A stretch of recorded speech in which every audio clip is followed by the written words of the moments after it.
Hello, today I'm going to show you how to make an old family recipe called bread pudding. Really good for using up leftover bread, and it's a lovely comforting pudding in the winter particularly. Okay, so what you do is take, this is for £1, I need to check the metric, of bread, and you can use old sliced bread. You basically rip it up into small pieces. I use whatever, I keep the crusts of bread and I put them in the freezer. That's something you can do. But they say in the recipes to use old stale bread, but what you do is tear it up into small pieces. So any sorts of bread are fine, and a mix is quite good because it gives you different colours in there really. So you separate it all into just rough chunks into a bowl. You can do it without separating, but actually it makes it soak quicker, because what we're going to do is add water to this to make the base of the pudding.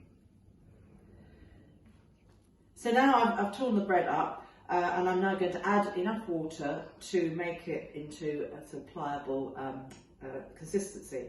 And the good thing about this is that if you get a load of bread that you don't know what to do with, then you can actually do this in advance and freeze it, and when you've got an opportunity or want to make some bread pudding, you've got it already to use.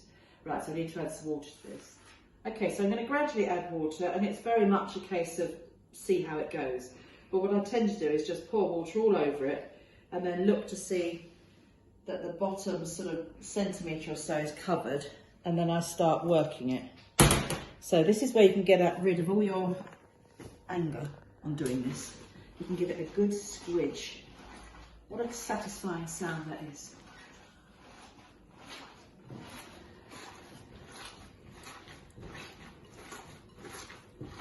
And you can see it's just blending together. And if you use particularly crusty bread, sometimes you have to do it for a bit longer, or leave it for a bit longer, because that can just stay in one piece. But that's broken down nicely. Sounds like mud. So in the original recipe for this, it says to leave it an hour like this. But I find that if you just set it aside while you get all the other ingredients ready, then it's ready to go.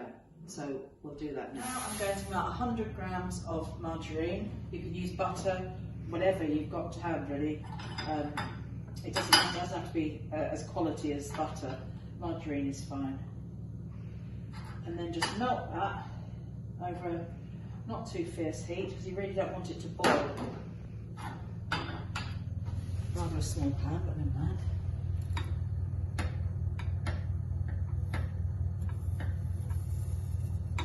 Okay, so we need to prepare our tin.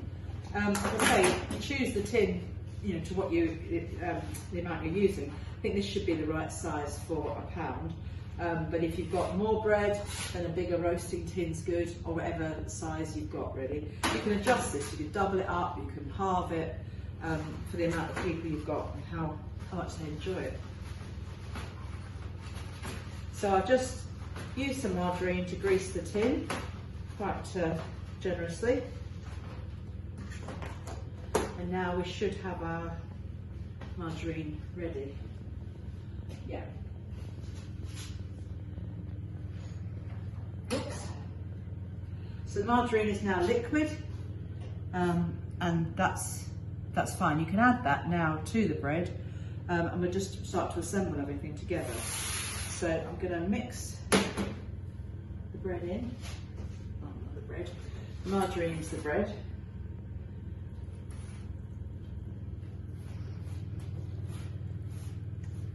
And the only important thing to remember is not to mix the hot margarine straight into the milk, because it might curdle, but this is just to do it in stages really. So the margarine on its own out of the bread is fine with the hot to the cold, but you can leave the margarine to cool down if you want to, depending on what other things you might be doing in between, as we often are. Okay, so I'm going to add the sultanas or the raisins next. And that is, how many is that? Sorry. That's 225 grams of sultanas. Mix those in.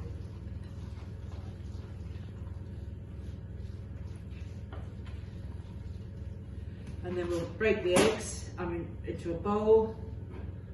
Or in this case, I'm going to break it into this Tupperware. 2 eggs.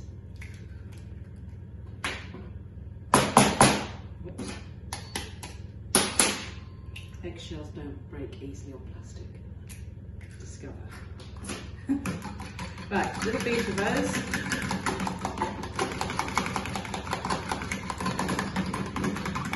And often when you're beating eggs, what you're doing is beating air in, and that helps, of course, the pudding to rise. So that's the only raising agent there is in this, but the eggs as they cook will solidify the pudding. And then you can add the milk to the eggs. Drink this down.